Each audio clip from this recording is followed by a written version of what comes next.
Right details చూద్దాం. మేడ్చల్ జిల్లా కుత్బుల్లాపూర్ నియోజకవర్గంలో పేదల బతుకులపై హస్తం పార్టీ సర్కార్ రాకాసి పంజా విసిరింది. 200 మంది పోలీసులు, జీహెచ్ఎంసీ, రెవెన్యూ అధికారులతో కలిసి మూకుమ్మడిగా హైడ్రా డేగా విరుచుకుపడింది. తెల్లారక ముందే మోహరించి బుల్డోజర్లతో పేదల ఇళ్లను నేలమట్టం చేసింది. ఇళ్లలో ఉన్న సామాన్లను బయటపడేసి మొత్తం కుప్పకూల్చింది. కష్టపడి కట్టుకున్న గూడు కళ్ల ముందే చెదిరిపోతుంటే పేదలు గుండెలు బాదుకున్నారు. ఉన్న కాస్త నీడ నేల కరుస్తుంటే పిల్లలు నిశ్చేష్టులై నిలబడ్డారు.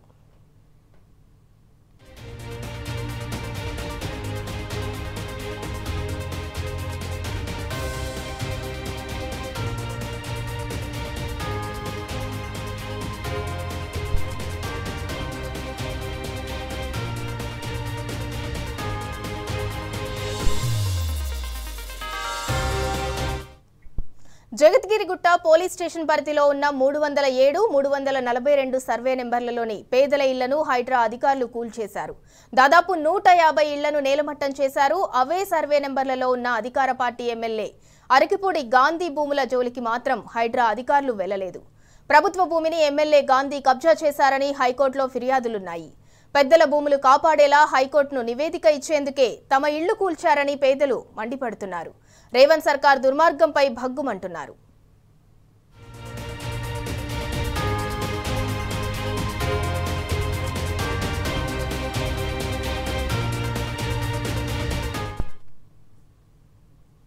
పండగ పూట కూడా రేవంత్ సర్కార్ పేదలను వదలటం లేదు. కష్టపడి కట్టుకున్న చిన్న గూడుని కూడా హైడ్రా పేరుతో నేలకూలుస్తోంది. మేడ్చల్, మల్కాజ్గిరి జిల్లా జగద్గిరిగుట్ట పోలీస్ స్టేషన్ పరిధిలో హైడ్రా కూల్చివేతలకు పూనుకుంది.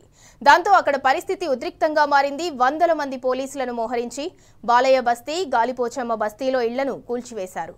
దాంతో హైడ్రా, రేవంత్ సర్కార్ తీరును వ్యతిరేకిస్తూ కూడిన గోడల చుట్టూ బతుకమ్మ ఆడుతూ మహిళలు తమ నిరసన తెలిపారు.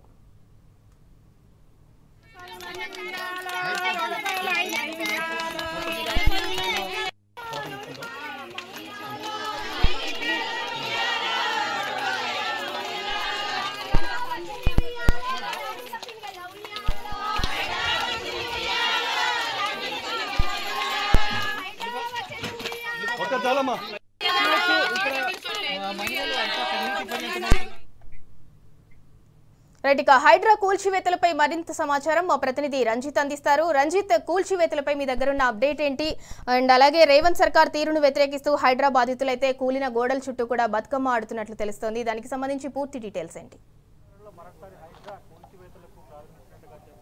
సింధురా, మేడ్చల్ మల్కాజ్గిరి జిల్లాలోని జగద్గిరి పోలీస్ స్టేషన్లోని ఏది సర్వే నెంబర్ 307, 342 సర్వే నెంబర్లకు సంబంధించిన ల్యాండ్లలో గత 30 సంవత్సరాలుగా పేదలు జీవనం సాగించుకుంటూ కూడా కూలీ పనులు చేసుకున్న పరిస్థితులు ఉన్నాయి.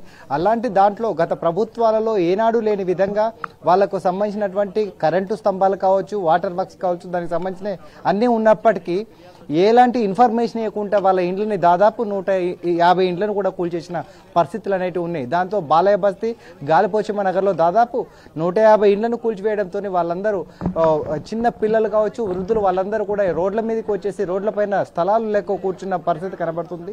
దాదాపు ఎండకు తట్టుకోలేక కూడా కొంతమంది పడుకున్న పరిస్థితులు కనబడుతున్నాయి. మనతో పాటుగా వీళ్ళందరూ ఉన్నారు. ఇక్కడ చూసినా వీళ్ళందరూ గత అంటే తాతల కాంచి, తండ్రుల కాంచి జీవనం ఉండి కూలి పని చేసుకునే తమ భూములని కూల్చడం అనేది దుర్మార్గం అని చెప్పేసి చెప్తున్నారు. మనతో మాట్లాడడానికి చెప్పండి అమ్మా, మీ ఇంట్లో ఎప్పుడు కూల్చేసారమ్మా?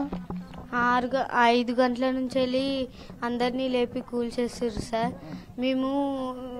మేము ఆదివారం కాబట్టి సెలవు తీసుకొని పండుకుందాం అనుకున్నాం. అందరినీ బయటికి గుంజేసి ఇళ్ళన్నీ కూల్పేసేసారు. మా బుక్కులు గిక్కులు అన్నీ బయట పడేసారు సార్. మేము ఎలా చదువుకోవాలి, ఎలా ఉండాలి? ఇప్పుడు తంబాలు కూడా కింద పడేసి 2 ముక్కలు చేసేసారు సార్. కరెంట్ కూడా లేదు. ఇప్పుడు మేము ఎలా ఉండాలి సార్? మేము గవర్నమెంట్ స్కూల్లో చదువుకుంటాం సార్.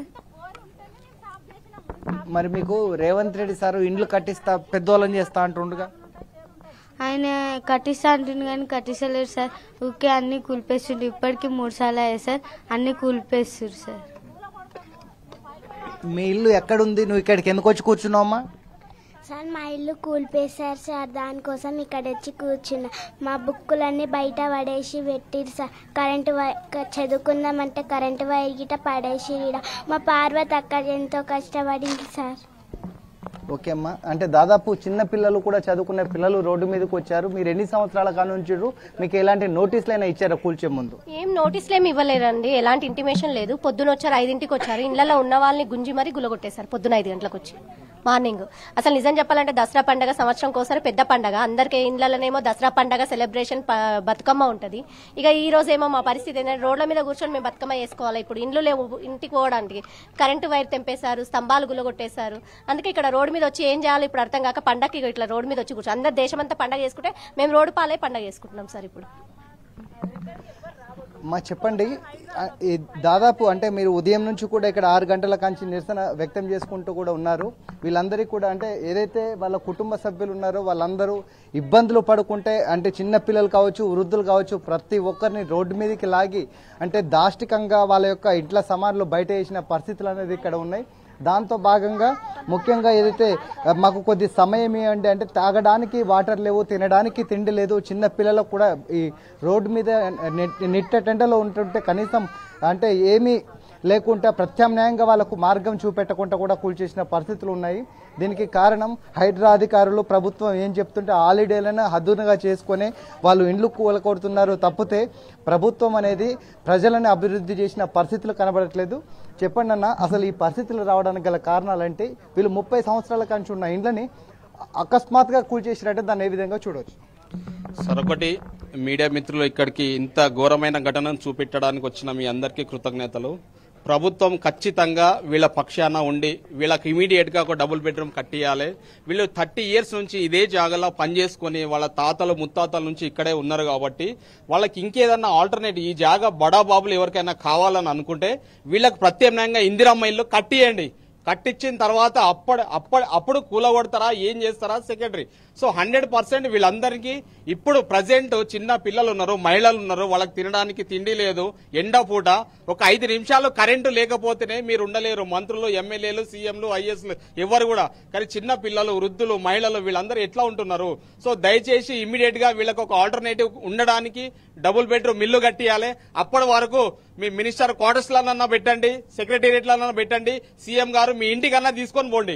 సో ఖచ్చితంగా వీళ్ళకి ఒక ఆల్టర్నేటివ్ చూపించేంత వరకు ఇక్కడ కరెంట్ వాళ్ళను ఖచ్చితంగా మీరు ఉంచుకోవాలని చెప్పేసి చెప్తున్నాము. ఇమీడియట్ గా వాళ్ళకు కరెంట్ ఇవ్వాలి, ఇమీడియట్ గా వాటర్ ఇవ్వాలి, ఇమీడియట్ గా వాళ్ళకి ఇందిరమ్మ ఇల్లు కట్టియాలి. ప్రజల కోసమే పనిచేయాలి ఎప్పుడైనా ప్రభుత్వం. సో దయచేసి కూడు గుడ్డ నీడు అనేది చాలా ఇంపార్టెంట్ థింగ్. అందులో మీరు ఇందిరమ్మ ఇల్లు కట్టిస్తున్నారు, కట్టించిన తర్వాత వీళ్ళను అక్కడికి షిఫ్ట్ చేయండి. సో అప్పటి వరకు వీళ్ళని ఆదుకోవాలని కోరుకోవడం జరుగుతుంది. అంటే దాదాపు అంతమంది వ్యక్తులు ఉన్నప్పటికీ కూడా వాళ్ళందరినీ పట్టించుకోకుండా దాష్టికంగా బయటికి తీసుకొచ్చిన పరిస్థితులు అనేది మీరు ఎన్ని సంవత్సరాల కాంచి ఇక్కడ ఉంటారు, మీ ఇండ్లు కూల్చుకొచ్చే ప్రభుత్వం అనేది ఇండ్లు కట్టిస్తామని చెప్తుంది, దాన్ని ఏ విధంగా చూడొచ్చమ్మా? మాకైతే నమ్మకం లేదా సార్, కట్టిస్తా అంటే మాకైతే నమ్మకం లేదనుకోండి. ఎందుకంటే మేము ఇక్కడ నిన్న మొన్న రాలేదు, మా తాతలు మా ముత్తాతలు ఒక 30 years నుంచి మేము ఇక్కడ ఉంటున్నాం. యాక్చువల్లీ ఇప్పుడు నాకు వచ్చి 20 ఏజ్ అంటే గిట్ట నాకు లాస్ట్ అంతకుముందు 20 years బ్యాక్ ఏమైందో నాకు తెలియదు, కానీ 10 years అయితే మంచిగా ఉండే. కేసీఆర్ ప్రభుత్వం చాలా అంటే చాలా మంచిగా ఉండే. ఈ రేవంత్ రెడ్డి సర్కార్ ప్రభుత్వం దగ్గర పైసలు లేకపోతే బయట దేశాలకు వెళ్ళి ఫండ్స్ తెచ్చుకోమను, అంతేగాని ఇది మా భూమి తీసుకొని ప్రభుత్వం భూమి అని చెప్పి ఇది ఎవరికో బడాబాబులకు అమ్మేసి ప్రభుత్వం దగ్గరికి పైసా తెస్తా అంటే ఇది న్యాయం కాదు, ఇది మంచి పద్ధతి కాదు. రేవంత్ రెడ్డి సార్ మీకు చెప్తున్నాను, మా అందరికైతే న్యాయం చేయాలని నేను కోరుతున్నాను. అండ్ ఈ రోజు అయితే ఏ ఎమ్మెల్సీ రాలే, ఏ ఎమ్మెల్యే రాలే, ఏ మినిస్టర్ రాలే, ఏ కేంద్రంలో ఉండేటోళ్ళు రాలే, ప్రభుత్వం మనుషులు గిట్ట రాలే. ఈ రోజు వచ్చింది ఉమెన్స్ రైట్ నుంచి ఓన్లీ మన సిద్ధన్న సపోర్ట్ మనకు చేస్తున్నాడు. అండ్ అలానే మన TV9 ఎన్టీవీ చాలా దీంతో పాటుగా ప్రజాపాలన అని చెప్పేసి ప్రభుత్వం ఉంటుంది, దాని విధంగా కనిపిస్తుంది కదండి అందరి కళ్ళకి కనిపిస్తుంది ప్రజాపాలన. ఎండలా కూర్చోబెట్టే ప్రజాపాలన, మార్పు బాగా తెచ్చింది ప్రజాపాలన. రేవంత్ సర్కార్ బాగా తెచ్చిండ్రు. మొత్తం పొద్దున మబ్బుల నిద్ర లేకుండా లేపి దౌర్జన్యంగా ఇండ్లు గుల్లగొట్టడం ఇది ఎంతవరకు న్యాయం అనిపిస్తుంది మీకు? ఇదే నా ప్రజాపాలన అంటే చెప్పండి మళ్ళీ మీరే. ప్రజాపాలన అంటే మేము గిట్ట నమ్ముతాం, మళ్ళీ అందరు అన్నమనండి మేము గిట్ట నమ్ముతాం. ఈ రోజు మేము ఓట్లు వేసిన ఎమ్మెల్యే రాలే, ఎంపీ రాలే, ఎమ్మెల్సీ రాలే, ఏ ప్రభుత్వం ఆపోజిట్ ప్రభుత్వమైనా, గెలిచిన ప్రభుత్వమైనా, ఓడిన ప్రభుత్వమైనా, ఏ ప్రభుత్వం రాలేదు. దీనితో పాటు మనం చూసుకున్నట్లయితే ప్రజలకు వారధిగా ఉండాల్సిన ప్రభుత్వం అనేది ఒకవేళ ప్రభుత్వ భూముల్లో కలుచుకున్నట్లయితే వాళ్ళకు ముందు నోటీసులు ఇచ్చేయాలి. నోటీసులు ఇచ్చిన అనంతరం కూడా వీళ్ళకు ప్రత్యామ్నాయ మార్గాలు చూపెట్టిన తర్వాతనే వీళ్ళు ఇలాంటి ఇండ్లను కూల్చేయాలి. తప్పితే 30 సంవత్సరాలుగానే ఉంటుంటే 30 సంవత్సరాలలో ఎన్నో ప్రభుత్వాలు పోయాయి. ఆ ప్రభుత్వాలు తీసుకుని చర్యలు అనేది ఈ హైడ్రా తీసుకోవడం కేవలం ఉన్నతంగా ఉన్నటువంటి అంటే అధికార పార్టీకి సంబంధించిన నాయకులు కావచ్చు, వాళ్ళ అండదండలకు కావచ్చు, వాళ్ళకి సంబంధించిన భూములు కాపాడుకోవడం కోసం ఇప్పటికీ దీనికి సర్వే నెంబర్ 307కు సంబంధించిన దాంట్లో వాళ్ళ ఇండ్లు కాబట్టి వాళ్ళ యొక్క ఆస్తులు చూపెట్టుకోవడానికి హైకోర్టుకు వివరణ ఇవ్వడం కోసమే ఈ పేదల ఇండ్లు కూల్చుతుంది తప్పితే అసలైన బడా నాయకులపైన కన్నులు కావచ్చు, వాళ్ళపైన భూములు కావచ్చు కూల్చడానికి కూడా ప్రభుత్వం వెనకం చేయడం కోసమే ఈ పేదల పట్ల ఇలాంటి దాష్టికంగా చేస్తుందని స్థానికంగా ఉన్న ప్రజలు చెప్తున్నారు. ప్రత్యామ్నాయ మార్గం ఉన్న తర్వాత వాళ్ళకు ఒక ఇండ్ల డబుల్ బెడ్రూమ్ ఇండ్లు కావచ్చు, ప్రత్యామ్నాయంగా ఇండ్లను చూపెట్టిన తర్వాత ఇలాంటి చర్యలు తీసుకోవాలి తప్పితే ఇట్లా చూసుకోవడం కూడా దుర్మార్గమైన చర్యను కూడా స్థానిక ప్రజలు చెప్పిన పరిస్థితులు కనబడుతుంది. సింధు. Right, thank you.